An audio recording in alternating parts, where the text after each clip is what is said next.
Ketika teman-teman latihan zikir nafas, lalu teman-teman mengalami sebuah fenomena tertentu, jangan menilainya, biarkan dia apa adanya. Karena itu sebenarnya begini Mas Jair. Maka sebenarnya zikir itu justru bukan menambah identitas atau ketebalan pakaian ego kita, tetapi zikir justru melepas itu tadi agar kita menjadi diri yang sejati atau diri hakiki ya. Jadi zikir itu sebenarnya begitu fungsinya. Jadi kebahagiaan yang hakiki itu sebenarnya bawaan kita. Sebenarnya malahannya bukan sesuatu yang belum. Jadi zikir itu sebenarnya begitu, sesuatu yang kita sejak awalnya sudah ada. Jadi dia itu jalan pulang, bukan jalan untuk pergi. Loh, nggak mau yang dia terjadi. Saya nggak mau mikirin dia, tapi kepikiran terus. Berarti kan pikiran bukan kita. Wong kita nggak mau kok. Iya, betul. Ya, sebenarnya kerumitannya di situ Mas Jair ya. Kerumitan dalam tanda petik ya, atau paradoks dalam praktek zikir atau terutama ini zikir nafas itu sebenarnya pada itunya terjebak pada maka zikir itu pengalaman Mas, bukan pengetahuan ya. Pengalaman, mengalami. Pengamalan. Nah, bukan pengamalan, pengalaman. Penderitaan itu adalah ketika tubuh kita anggap dirimu, lalu sakit membuatmu menderita.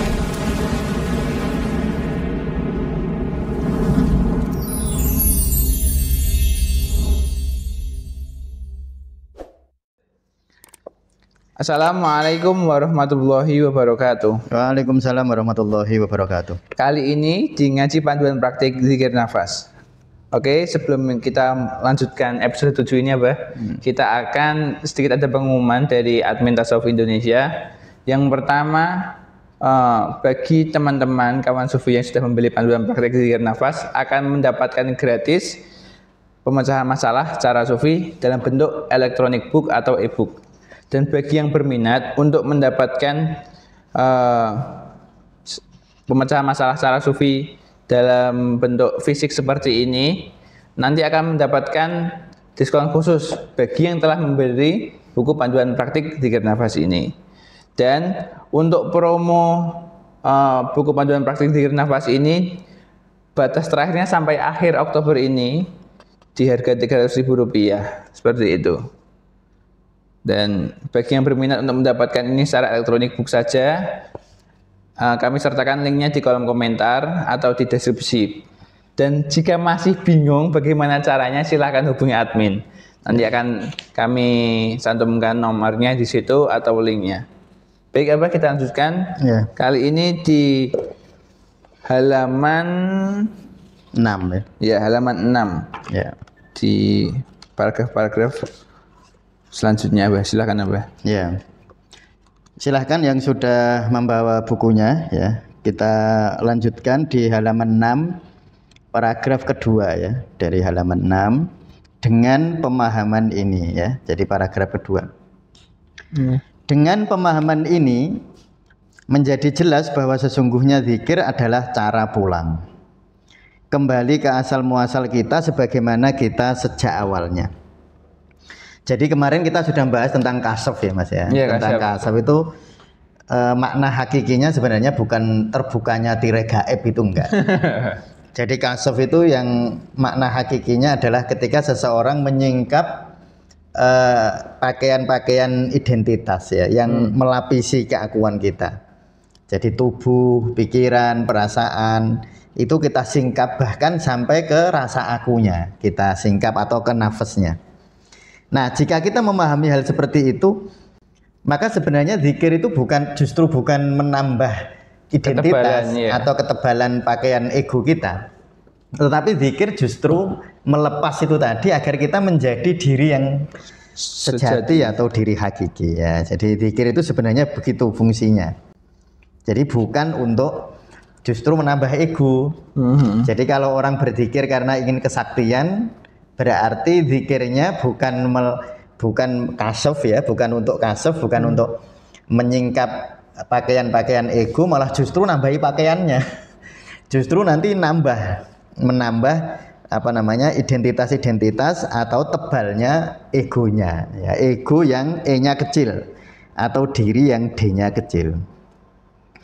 Kata zikir sendiri berarti mengingat. Jadi zikir itu sebenarnya maknanya kan mengingat sebenarnya zikir itu. Jadi mengingat, bukan melakukan sesuatu yang belum ada sebenarnya. Jadi mengingat itu berarti kan sesuatu itu memang sudah ada awal, gitu. Misalnya saya mengingat pernikahan saya, berarti imajinasi itu hasil dari sesuatu yang sudah ada gitu ya Mas. Jadi zikir itu sebenarnya begitu, sesuatu yang kita sejak awalnya sudah ada. Jadi dia itu jalan pulang, bukan jalan untuk pergi. Jalan kembali. Ini bukan sekadar mengingat nama Tuhan secara verbal, tetapi lebih dalam lagi ini adalah tindakan mengingat kembali hakikat sejati diri kita. Mengingat kembali koneksi koneksi primordial kita dengan sumber segala sesuatu. Primordial itu sesuatu apa ya, kalau HP belum diapa-apain namanya? Setelan pabrik. Setelan pabriknya ya. Jadi primordial itu maksudnya begitu. Belum ditambahi macam-macam. Belum ada aplikasi. Belum ada ini. Nah, itulah diri kita yang sejati. Nah, diri yang di baris kelima itu Mas Jawairi kan saya kasih tebal ya. Agar teman-teman menyadari itu D-nya kecil loh ya. Ya. Tindakan mengingat kembali hakikat sejati diri kita. D-nya besar ya, bukan kecil itu. Ya, jadi D-nya itu dibuat besar, bukan D yang kecil, bukan ego kita. Ya teman-teman silahkan itu dikoreksi. D-nya besar ya. Itu kan D-nya kecil. 1, 2, 3, 4, 5 di baris kelima. Di baris kelima ya. Jadi itu D-nya besar. Diri yang mengingat kembali koneksi primordial kita dengan segala sesuatu. Jadi innalillahi wa inna ilaihi rajiun. Kembali kepada Allah. Kita mengikat kembali koneksi hablum minallah namanya. Jadi mengikat kembali koneksi primordial ya, koneksi yang sudah ada sejak awalnya. Sejak awal keberadaan kita, sebelum kita terbungkus dalam jubah identitas, ego, persepsi duniawi ya, kita berada dalam keadaan kesatuan, kedamaian dan kebahagiaan yang sempurna. Jadi kebahagiaan yang hakiki itu sebenarnya bawaan kita. Sebenarnya malahannya bukan sesuatu yang belum ada, yang dicari. Oh iya. Dia sesuatu yang sudah sejak ada awalnya. Awalnya sudah ada. Makanya kemarin saya bilang, saya mengutip Rumi, saya mengetuk pintu, nggak ada yang jawab, ternyata saya mengetuk dari dalam. Ternyata saya mengetuknya dari dalam. Jadi itu Rumi membuat satire ya. Menyindir kita bahwa kita kebahagiaan kok mbok cari-cari di luar, padahal dia itu sudah ada di dalam diri kita sendiri. Zikir adalah praktik yang secara aktif mengarahkan kesadaran kita kembali ke sana. Sana itu tadi, sana itu rujuknya ke koneksi primordial kita dengan sumber. Nah, kalau bahasa kitab kuning itu gitu. Dirujuk sana. Nah, sana itu rujuknya ke situ. Koneksi primordial kita dari sumber segala sesuatu ya. Itu sana itu maksudnya ke sana. Ketika kita melafadzkan zikir atau menyelaraskan napas dengan kesadaran. Nah, ini nanti ada subbab kita membahas sedikit nafas ya. Insya Allah di 2 pertemuan yang akan datang. Jadi kita itu kalau kesadaran zikir kita selaraskan dengan napas, maka secara bertahap menyingkirkan bisikan-bisikan dari pikiran. Pikiran itu isinya kan suara-suara Mas. Iya, suara. Nah, itu paling banyak. Ya, pikiran itu kan isinya suara-suara, ada suara masa lalu, ada suara masa depan ya. Suara masa lalu kan, loh kok dulu saya kok nikah sama dia sih. Nah, itu suara masa lalu. Suara masa depan, jangan-jangan saya nggak nikah sama dia. Nah, itu suara masa depan. Dan itu perlu kita singkap di kasuf ya. Jadi bertahap menyingkirkan bisikan-bisikan dari pikiran dan emosi yang menutupi hakikat kita. Menyingkirkan kalau yang nutupi apa? Ya kan nutupi, yang nutupi kan tubuh. Tubuh saya kira sederhana ya, kita menyadari bahwa tubuh itu bukan kita ya. Itu saya kira mudah dipahami. Yang agak sulit dipahami kan orang ketika saya mengatakan pikiran itu bukan kamu, itu kan agak susah dipahami. Iya, karena ya jelas, karena selama ini kan kita menganggap diri kita tuh kalau yang mikir tuh ya aku. Iya, coba sekarang saya mau beri contoh ya ke Mas Jawairi ya. Orang-orang dengan problem mental, schizophrenia lah, atau yang penting problem mental kan dia sering begini.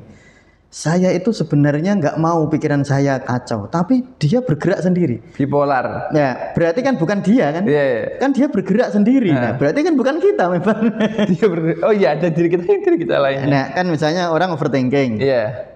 Overthinking kan memikirkan sesuatu yang apa? Yang over. Yang memikirkan sesuatu kan kita nggak mau. Iya. Loh, nggak mau kan dia terjadi. Saya nggak mau mikirin dia, tapi kepikiran terus. Berarti kan pikiran bukan kita. Wong kita nggak mau kok. Iya, nggak? iya, betul, Mudeng betul. ya? Mudeng. Nah, jadi pikiran itu bukan kita. Ya, cara memahaminya gitu. Pernah nggak kamu berpikir yang sebenarnya kamu nggak mau? Ya pasti pernah. Tapi terus kepikiran terus, namanya overthinking. Berarti kan pikiran bukan kamu nggak mau kok sebenarnya. Nah, ya jadi emosi juga bukan kita. Saya itu sebenarnya nggak mau marah, Ustadz. Loh, berarti marah itu kan bukan dia. Wong dia nggak mau kok. Nah, jadi pikiran, emosi itu sebenarnya bukan kita, dia hakikat, dia menutupi hakikat kita. Makanya lalu bagaimana ya? Nanti ya, nanti waktu di zikir nafas kolbiyah nanti akan sangat membantu kita Mas Jawahir. Jadi nanti ada zikir nafas jasadiyah. Oh iya, kemarin teman-teman ada yang di kolom komentar itu WA saya. Ketika melakukan praktek zikir nafas ada fenomena-fenomena tertentu ya. Itu bagaimana gitu. Nah, gini ya. Saya pesan, saya membolehkan, ya sebenarnya nggak apa-apa. Teman-teman misalnya belum nyampe ke zikir nafas kan ada prakteknya ya. Iya. Misalnya teman-teman mau latihan zikir nafas jasadiyah halaman 84, silahkan dilakukan. Nggak harus menunggu kita nyampe bab itu. Nanti kalau yang mau latihan zikir nafas kolbiyah juga bisa di bab di halaman 116 itu ada prosedur zikir nafas kolbiyah, nggak apa-apa dipraktekkan. Tetapi saya pesan gini, nah kan kemarin ada yang komentar, saya pesan gini Mas Jawir, ketika melakukan praktek zikir nafas, apapun sensasi yang muncul, teman-teman tidak perlu menilainya. Nah, ya, biarkan, izinkan dia apa adanya. Ini pesan saya ya. Ini jadi hook Mas Jawir, jangan hooknya yang ini loh ya, jangan sampai yang keliru. Jadi ketika teman-teman latihan zikir nafas, lalu teman-teman mengalami sebuah fenomena tertentu, jangan menilainya, biarkan dia apa adanya. Karena itu sebenarnya begini Mas Jawir, kalau teman-teman menilainya, menilai itu nanti dengan ego soalnya. Padahal ya kan, kalau menilai mau membuka ego yang banyak. Misalnya kemarin ada mahasiswa ya yang tidak di kolom komentar kan merasakan ada suasana saya masuk ke sebuah alam tertentu gitu ya. Nah, itu waktu seperti itu tidak perlu ini apa ya. Nah, ketika ini apa, egonya yang muncul. Nggak usah ditanya ini apa, ini bagaimana gitu, nggak usah, dibiarkan aja apa adanya, nggak usah dinilai. Itu sebenarnya jebakannya itu semacam itu ya Mas Wair ya. Jadi kejadian-kejadian yang atau fenomena-fenomena yang muncul pada saat zikir nafas itu sebenarnya dalam tanda petik adalah godaan-godaan kita untuk keluar makin jauh dari diri kita yang sejati. Sebenarnya sebaik apapun itu. Sebaik apapun itu. Godaan dalam godaan. Tetap nanti hakikinya godaan. Makanya latihannya biarkan apa adanya ya. Biarkan apa adanya, jangan tergoda untuk menilai. Nah, kan kadang-kadang orang terjebak di penilaian itu Mas Jawir. Misalnya saya merasakan ada cahaya yang masuk. Itu apa ya kan gitu. Pertanyaannya kan biasanya begitu. Waktu kita menganalisa, berarti yang maju apa? Yang ego. Berperan. Berarti ego, pikiran dan perasaan berarti. Itu jebakan sebenarnya. Ya, sebenarnya kerumitannya di situ Mas Jawir ya. Kerumitan dalam tanda petik ya, atau paradoks dalam praktek zikir atau terutama ini zikir nafas itu sebenarnya pada itunya terjebak pada penilaian kita tuh kok pengen menilai ini apa gitu, itu kita sering berusaha menilai gitu loh ya. Menurut saya itu tidak ya. Ketika ada suatu fenomena tertentu, kalau bisa disyukuri apapun gitu, bahkan rasa semutan kalau bisa. Tapi kalau enggak ya cukup diizinkan, biarkan apa adanya, jangan menilainya ya. Nanti malah muncul bisikan dari pikiran. Yang repot tuh begini Mas Jawir ya. Ini jadi saya sekali lagi saya ingin menyampaikan, silahkan teman-teman praktek tanpa harus menunggu sampai di bab itu ya. Tetapi ketika praktek lalu ada fenomena tertentu, teman-teman tidak perlu menilainya. Tidak perlu menilai baik. Risikonya begini ya. Kalau menilai baik, risikonya dua. Misalnya, waktu zikir nafas merasa dapat ada cahaya putih yang masuk. Kalau rasanya nyaman, disyukuri saja. Nggak usah dinilai itu apa. Nanti kadang-kadang itu begini jebakannya. Itu saya dapat dapat anugerah misalnya. Nah, itu resikonya. Ini bukan salah loh. Itu bukan salah sekali lagi ya. Itu bukan salah. Tapi beresiko. Beresikonya gini. Iso sombong. Saya bisa gitu. Atau dibersyukur. Nah ini. Jangan sampai belok ke sombong loh ya. Nah, jangan sampai belok ke sombong. Harusnya beloknya ke syukur. Kedua, ketika mendapatkan fenomena yang nggak nyaman, resikonya dua. Satu, putus asa. Dua, sabar. Nah, itu resiko. Makanya saya pesan ya, ketika teman-teman melakukan praktek zikir nafas lalu terjadi fenomena-fenomena yang menurut teman-teman itu fenomena yang sulit dipahami, memang tidak perlu dipahami. Ya, fenomena itu tidak perlu dinilai, tidak perlu dia nggak perlu dipahami.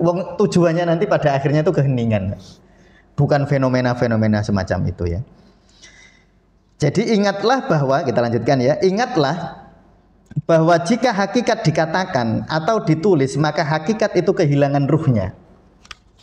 Nah, ini risiko. Hakikat itu kehilangan hakikatnya. Nah, iya. Hakikat itu akan kehilangan hakikatnya ketika kita menyampaikan.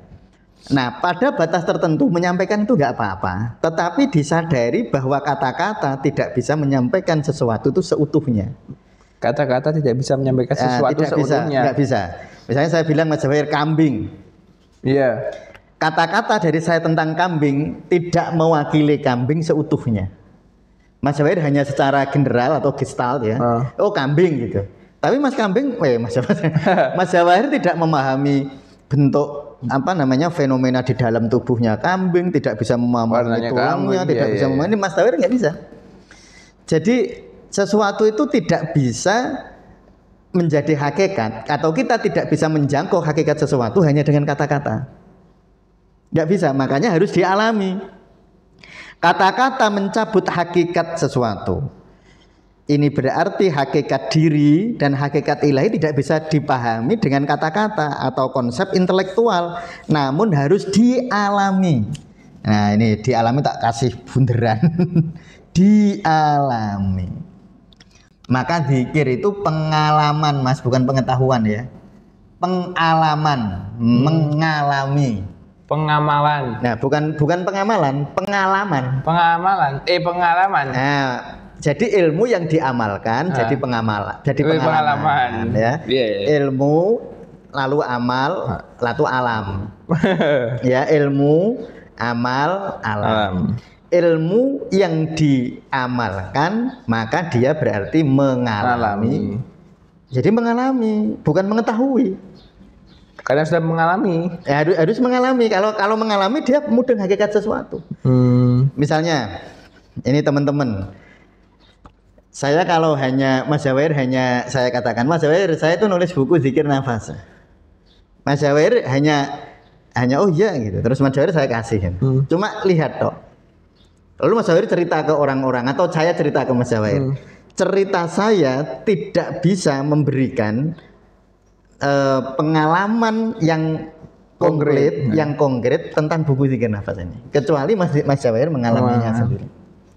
Jadi itu pengalaman ya, mengalami, bukan sekedar mengetahui. Zikir, nah kita lanjutkan ke paragraf berikutnya ya. Zikir adalah jembatan menuju pengalaman langsung itu. Ya, zikir itu jembatannya menuju ke sana. Nah itu tadi, kalau jembatan ini waktu menyeberang jembatan lalu ada fenomena, lalu kita berusaha menilai, itu yang repot. Wah kok ada cahaya putih, wah kok ada gambaran tertentu, ada suara-suara tertentu. Sudah, itu jangan dibenci, jangan dimusuhi, diizinkan saja. Pengizinan tanpa label dan tanpa label dan penilaian. Tidak perlu dilabeli baik buruk. Ya, begini Mas Jawahir, kalau kita delalah dapat fenomena yang mengasyikkan, menurut ego kita itu bagus. Menurut ego kita. Lalu kita merasakan memberi penilaian bagus ya. Itu ya nggak apa-apa, tetapi kita nggak bisa naik ke level-level berikutnya. Nggak bisa naik. Nanti biasanya mandek di situ. Nah, itu yang sering dalam tanda petik kegagalan zikir itu begitu, Mas. Jadi apa-apa itu mau dibiji gitu, mau dinilai. Apa maunya divalidasi, Ya, dinilai. iya, misalnya ya kayak kemarin itu jadinya. Iya, jadi kalau orang menilai hal-hal semacam itu lalu dinilai, maka risikonya kita justru mandek. Nggak salah, ya sekali lagi itu nggak salah, tapi mandek. Malah mempertebal ego. Ya, tadi. nanti mempertebal egonya. Topengnya Nah, paling bagus itu sebenarnya kalau ada fenomena yang menurut ego kita bagus lalu kita syukuri itu nggak masalah, itu kita lampaui. Tapi yang paling bahaya kan nggak syukur tapi sombong. Aku kemarin zikir itu loh. Rasanya itu saya mengalami hal-hal semacam ini gitu. Itu kalau misalnya dia cerita ke orang sebagai motivasi, cara untuk berbagi ya. Berbagi itu bagus, Mas. Nggak apa-apa. Tetapi kalau itu adalah manifestasi dari ketakaburan, wah itu bisa beresiko. Manifestasi dari ketakaburan. Nah, itu nanti malah justru tadi yang disebut tadi mempertebal ego ya. Malah kon nyopot ego malah menambah ego baru ya. Melalui zikir yang mendalam kita memasuki dunia tanpa kata. Nah, itu saya kasih tebal ya. Tanpa kata, tanpa nama, di mana akan tersingkaplah hakikat segala sesuatu. Bukan berkata-kata lagi, Mas Jawahir. Misalnya Mas Jawahir saya kasih lontong tuyuan. Wah, ini baru rembang jadi saya ingat. Saya lontong tuyuan. Saya bisa bercerita ke Mas Jawahir. Mas Jawahir sudah pernah ya lontong? Seandainya Mas Jawahir belum pernah makan lontong tuyuan, saya ceritain lontong tuyuan. Saya paling bisa bercerita itu kayak opor dulu, Mas. Iya kan? Mas Jawahir masih akan membayangkan yang macam-macam gitu. Mas Jawahir nggak akan menjangkau lontong tuyuan, hakikat lontong tuyuan nggak akan. Kalau hanya tak ceritain toh, sebagus apapun saya ceritanya. Tapi ketika Mas Jawahir kemarin saya ajak ke Rembang terus makan lontong tuyuan, Mas Jawahir telah mengalami lontong tuyuan. Nggak bisa dengan kata-kata, Mas. Makanya di situ itu sebenarnya dunia ruhani itu dunia tanpa kata, tanpa nama. Yaitu tanpa kata, tanpa nama saya kasih tebel ya itu ya. Nanti silahkan teman-teman itu di stabilo atau dikasih tanda. Tanpa kata, tanpa nama, di mana akan tersingkaplah hakikat segala sesuatu. Jadi hakikat segala sesuatu itu tersingkat bukan dengan nama, bukan dengan kata, bukan dengan ngaji verbal gini, Mas. Ini ngaji kayak gini hanya mempermudah, hanya mengantar, tapi tidak bisa menyampaikan. Makanya kemarin saya bilang di episode yang lalu, bahkan mursyid pun tidak bisa mempertemukanmu dengan Allah. Bahwa dia bisa membuat kamu lebih dekat menuju Allah ya, tapi nggak bisa membuat bertemu. Sama ya, jadi kata-kata sebagus apapun, buku tidak akan mampu menyampaikan kita kepada hakikat. Nah, di mana akan tersingkap segala hakikat segala sesuatu? Dalam keheningan yang dihasilkan zikir. Nah, jadi hasil dari zikir itu keheningan loh, Mas. Bukan kata-kata. Keheningan. Nah, dalam keheningan yang dihasilkan zikir, kita tidak lagi teridentifikasi dengan tubuh yang fana. Kita tidak teridentifikasi lagi dengan pikiran yang dualistik. Tidak teridentifikasi dengan perasaan atau emosi yang bergejolak. Nanti akhirnya itu semua itu kita sadari bahwa itu bukan kita. Gitu. Ya ada, tetapi tidak menderita. Penderitaan itu adalah ketika tubuh kita anggap dirimu, lalu sakit membuatmu menderita. Tapi ketika Mas Jawahir memahami bahwa tubuh bukan hakikatmu, sakitnya ada, tapi nggak menderita. Ketika Mas Jawahir menyadari bahwa pikiran yang dualistik itu bukan Mas Jawahir, pikiran selalu mikir, ya memang tugasnya begitu, tetapi tidak membuat Mas Jawahir menderita. Ini atau ini? Iya, perasaan yang misalnya negatif Mas Jawahir marah. Kalau Mas Jawahir menyadari bahwa Mas Jawahir sebenarnya keheningan yang sejati atau ruhul qudsiyah atau nur Muhammadiyah atau hakikatul Muhammadiyah itu yang kemarin ya sudah saya singgung. Walaupun Mas Jawahir marahnya nggak menderita. Gitu kan, marah itu beda. Coba ya, teman-teman itu pernah nggak marah yang menderita atau marah yang tidak menderita? Saya kira semua orang pernah merasakan. Pernah. Ya. Marah yang menderita. Kita justru merasakan esensi murni dari keberadaan kita yang tak terpisahkan dari yang tak terbatas. Ya tadi yang kita sebut tadi sebagai koneksi primordial dengan sumber segala sesuatu tadi, Mas. Nah, kita kembali ke sana. Nah, udah kembali ke situ, ya nggak ada penderitaan. Tetapi rasa sakit fisik, rasa sakit emosi, terus pikiran, jangan suruh nggak ada. Loh, itu hukum, Mas. Itu kayak begini loh. Pikiran kan tugasnya mikir. Itu seperti jantung tugasnya berdetak. Jangan dimarahin kalau Mas Jawair mikir itu, jangan aku pikiran gue terus marah sama pikiran, nggak usah, biarkan. Makanya latihannya itu gini, Mas. Latihannya itu membiarkan sensasi itu apa adanya. Latihannya gitu, jangan ditolak, jangan dimarahin, nggak usah dinilai juga. Kita tidak bisa memiliki yang tak terbatas, kita hanya bisa larut di dalamnya. Nah, kalau ingin memiliki, wah kalau gitu nanti saya ingin menjadi atau memiliki yang tak terbatas, nggak bisa. Kita hanya bisa larut di dalamnya. Zikir memfasilitasi pelarutan diri. Ya, jadi zikir itu memfasilitasi kita melarutkan ego itu loh, Mas Jawair. Sebuah penyerahan ego yang membawa kita kembali ke keadaan kesatuan primordial. Primordial itu setelan pabrik ya. Di mana kita menyadari bahwa kita memang selalu menjadi bagian dari diri D-nya besar yang universal itu. Ini adalah kepulangan, kembalinya kesadaran ke rumah asalnya, tempat kedamaian dan kebahagiaan sejati bersemayam. Nah itu ya, jadi kita sampai di halaman 7, nanti insya Allah di pertemuan berikutnya kita lanjutkan di paragraf selanjutnya ya. Terima kasih Mas Jawair untuk hari ini ya. Jadi kita sampai di halaman 7, silahkan ditandain, besok tinggal kita lanjutkan ya. Terima kasih. Baik, sebelumnya akan saya tutup dengan satu quote. Zikir memfasilitasi pelarutan diri ini, sebuah penyerahan ego yang membawa diri kita kembali ke keadaan kesatuan primordial, di mana kita menyadari bahwa kita memang selalu menjadi bagian dari diri yang universal ini. Terima kasih. Wassalamualaikum warahmatullahi wabarakatuh. Waalaikumsalam.